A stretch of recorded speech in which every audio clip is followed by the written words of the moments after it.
Hello, my beautiful soul. So, let's see what we will have for you for this reading sa ating Twin Flame Soulmate reading. So, keep in mind, general reading po ito, maring mag-resonate, maring hindi. Kunin nyo na lang po kung para sa inyo and leave the rest.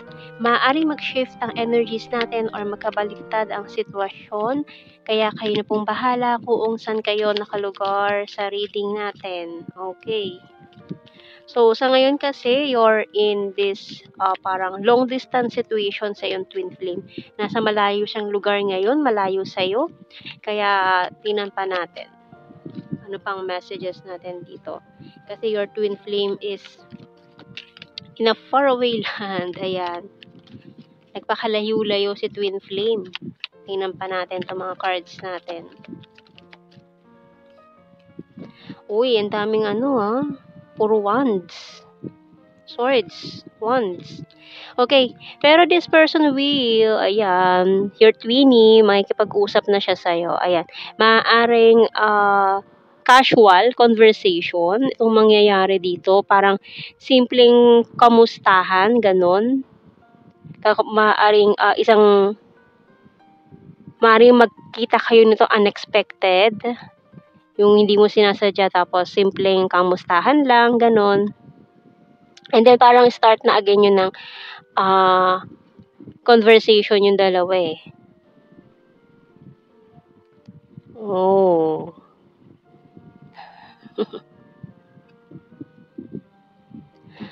Wow. So, meron tayong dito, strong fire, especially Sagittarius. Ayan.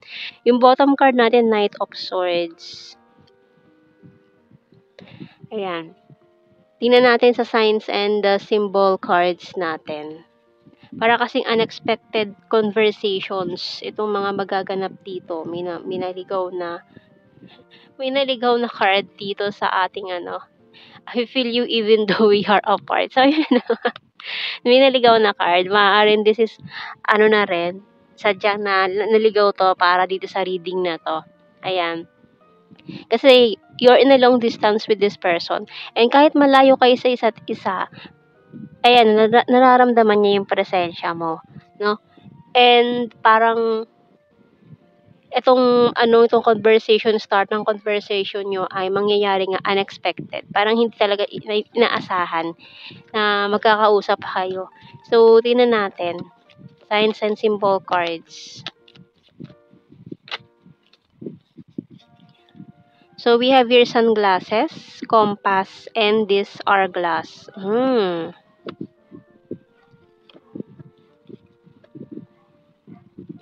So, yung usapan ninyong dalawa, kung personal nangyari to, grabe yung titig niya sa mga mata mo. Mapapansin mo yun na parang nakakailang yung mga titig niya sa'yo. Kasi yung feelings niya nandun pa din eh. Kahit sabihin natin naka-sunglasses siya, makikita mo pa rin yung emotions na yon.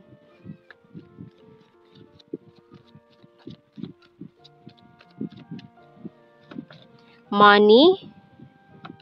Wow, Clover. At the same time, ayan, maaaring parehas kayo na yung twin flame na nagkakaroon ng magandang opportunities ngayon, magandang pasok ng pera sa inyong dalawa. And yung bottom card natin, healing crystal. So, maaaring parehas kayo na nakapag-move on na sa mga nangyari at nagkapatawaran na. So, tingnan natin anong message ng ating Archangel. So, yun kasi ang maganda eh. Once na nagkaroon na kayo ng pagpapatawad sa mga nangyaring ganon, so magaan na eh. Magiging magaan na yung mga susunod na kabanata. So, we have here leadership by Archangel Gabriel. It's time for you to assume your leadership power and position and lovingly guide others. So, maaaring may mga promotions na magaganap dito. Maaaring ikaw or sa kanya or parehas kayo na ikaw ay magsisimula ng maging leader sa inyong trabaho, ganyan. Or kung ito'y promotion, ikaw na magiging head of the group, leader, ganyan. Team leader. So, tinan pa natin. Ayan, the Hidden Truth Oracle tayo. Let's see. And the Angel 444. Hoy. Talaga naman, yan na. May mga angels na tayo, may mga guardian angels and mga spirit guides na working behind the scene para sa inyong dalawa ng iyong twin flame. Oops. I bury myself in work to forget you. Oh, parang nagpapaka-busy siya talaga eh, para makalimot na eh. Pero dahil kayo ay twin flame, talaga ang hirap maka-let go. Ayan, I'm grateful for the spiritual lesson. I don't react when people mention you. Kasi may in denial pa dito eh. Parang pinapakita niya na naka-move on na siya, okay na siya, pero dahil ito ay strong connection ng twin flame, still nasasaktan pa rin siya na kayo ay in separation. We also have here, I want to tell you how I feel.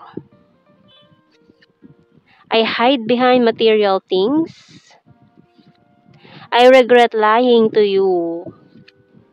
I know that I crossed the line with you. I love you unconditionally. Diba? So, yung bottom card natin dito, sometimes I stay awake thinking about you. Pero mukhang hindi lang to sometimes eh. Hindi lang siya sometimes actually. Ha? Maring every night pa to. So, magiging masaya siya sa conversation na to, sa muli ninyong pag-uusap. Tingnan natin sa mga initials. Meron tayong F, T, Z, A, U, B, R,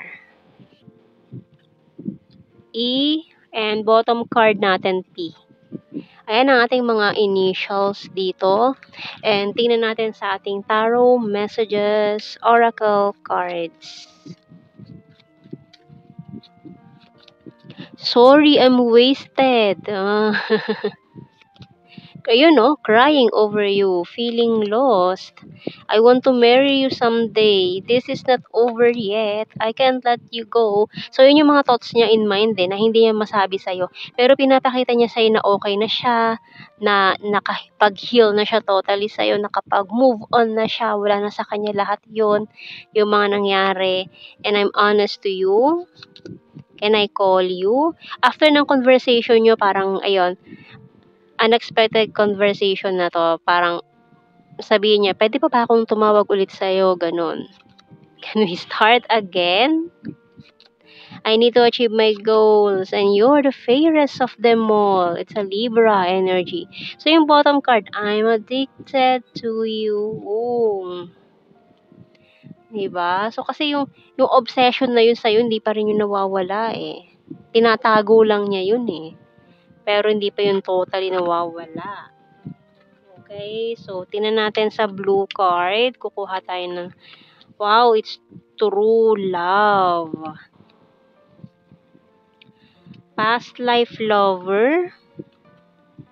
And attraction. So talagang malakas pa rin yung attraction sa isa't isa. Kasi nga, it's a twin flame journey. So hindi mawawala talaga yun. Kahit pa magkalayo kayong dalawa. So, tingnan natin sa general signs and the messages. We have here, high expectations, funny, may mga nangialam din sa connection na to. Ayan, mga plastic persons, friendly, earth sign, Taurus, Virgo, Capricorn, number 9, Wands, fire sign, Aries, Leo, Sagittarius, fantastic friend, green-minded, amazing, flower farm and Leo sign, national capital region, trustworthy, selfie-holic, smart, number 7, practical, very lucky, future lover, runner card, lake, June,